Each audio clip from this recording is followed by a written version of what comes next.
बुद्ध एक गांव में अपना प्रवचन दे रहे थे।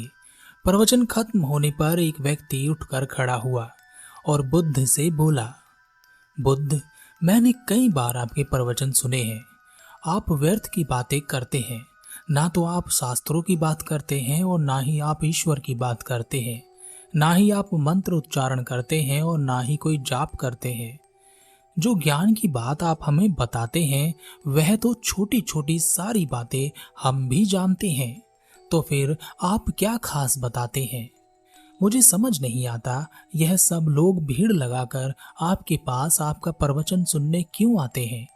आप लोगों को भ्रमित कर रहे हैं। आप पाखंडी हैं। मुझे आप में ऐसी कोई बात नजर नहीं आती जिसके कारण लोग आपसे प्रभावित हो सके। बुद्ध मुस्कुराए और बोले, जैसा हम देखना चाहते हैं वैसा ही हमें दिखाई भी देता है। किसी भी वस्तु की सही स्थिति देखनी हो तो उसे देखते समय अपने मन के विचारों की मिलावट उसमें मत करो। तब तुम उस वस्तु की सही स्थिति का अनुमान लगा पाओगे।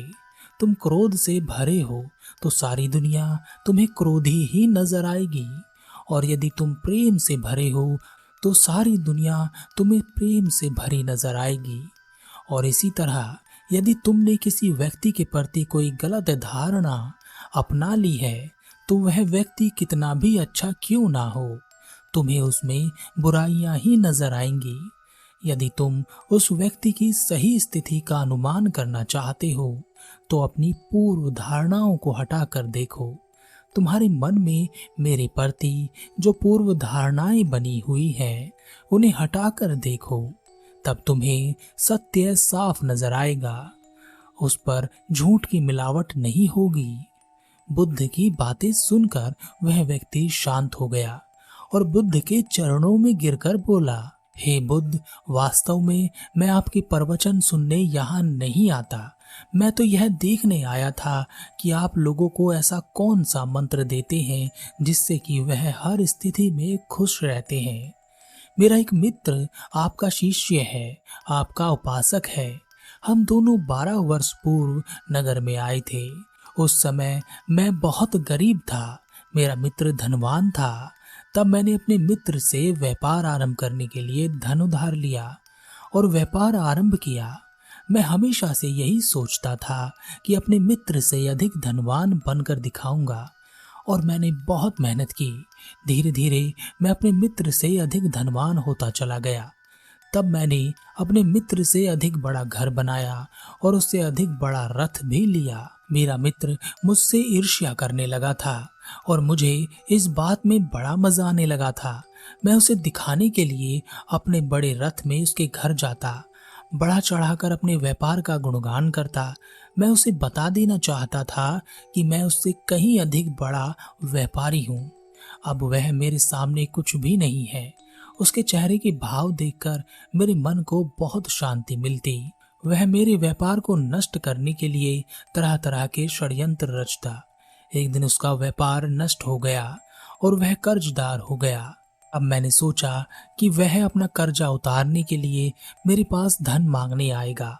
मैं इस बात से बहुत खुश था क्योंकि मेरे मन के किसी कोने में मैं अपने मित्र को नीचा दिखाने की जिज्ञासा को दबाए हुए था। वह मुझसे धन मांगने के लिए मेरे पास आया। उसने मुझसे बहुत थोड़ा सा धन उधार लिया।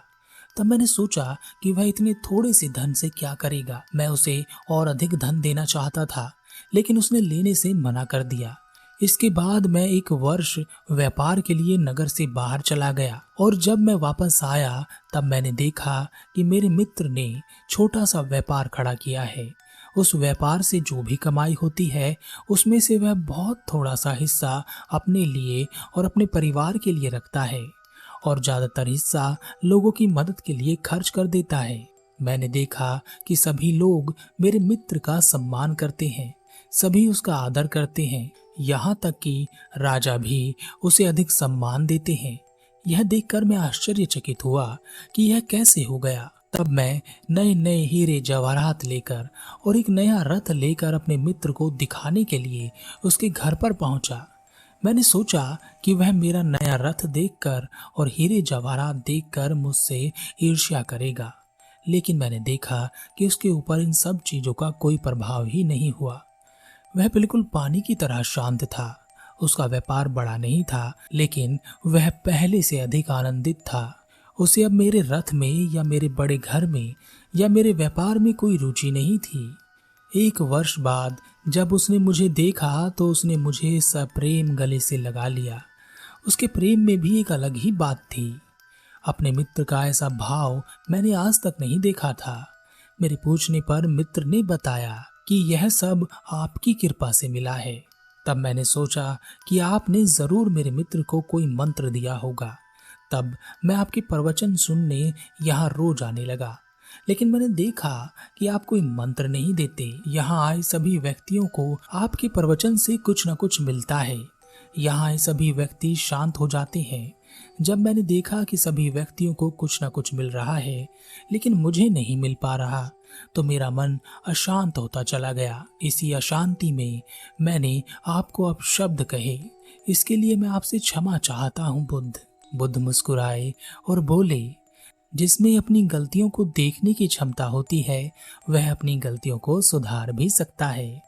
और जो अपनी गलतियों को सुधार लेता है, वह शांति के मार्ग पर अग्रसर हो जाता है। तुम में भी अपनी गलतियों को देखने की क्षमता है, और उसी क्षमता के कारण तुम भी शांति के मार्ग पर अग्रसर हो जाओगे। उसी क्षमता के कारण तुम शांति के मार्ग पर अग्रसर हो पाओगे।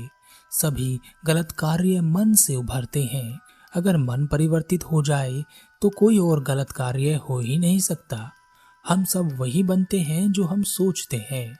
जब आपका दिमाग साफ होगा, तब खुशियां आपके साथ परछाई बनकर हमेशा साथ चलती रहेंगी।